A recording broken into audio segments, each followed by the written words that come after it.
Hey everyone, welcome to STUDYPOOL. Alright, this video will introduce the tool and explain what it's all about. Basically, it's a platform connecting students with teachers, aiming to make learning easier for students. It helps you learn various subjects. Got it? These include business, humanities, math, coding, science, writing, health, and more. Okay, let's hit sign up to check out the platform. This is what a user's platform looks like, alright? That's most of you. You can become tutors too. So what do tutors do? Well, users can ask questions and tutors answer them. So, paid questions, a tutor answers for pay, and once they give the solution, the user can decide to pay for it or not. Basically, if they're happy with the answer, got it?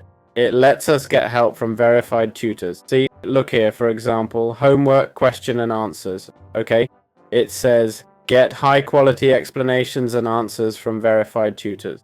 Tutors can help with any question, big or small, across over 100 subjects. Here you'd pick the subject, like JavaScript or Linux, hit next step, then enter the question title, details, and deadline. Alright, here you can upload a file if needed and set a 3-day deadline.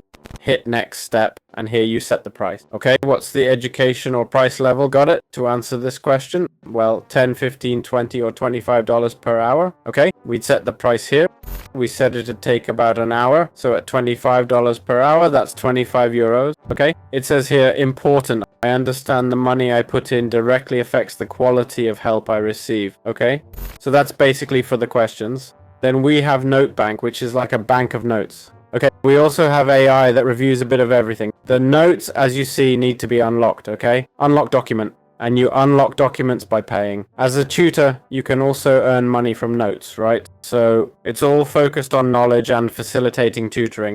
Do I think it's a good tool or a bad tool? I think it's just an okay tool, you know? In other words, I don't see it as good or bad. I think if you're a student, you probably don't have extra cash to spend on math help, right? But if you're in your final years of college or doing a PhD, it could be a really useful tool, okay? I'm not sure how well it works for complex questions, but it can definitely be helpful, alright? But only for advanced cases.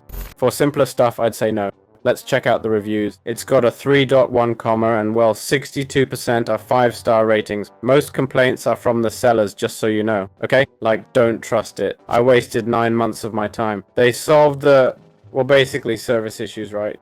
Tutors don't complain much about the platform itself. They're more upset about low pay, tutors giving poor answers, and slow payments, and stuff like that. But well, that's how it is.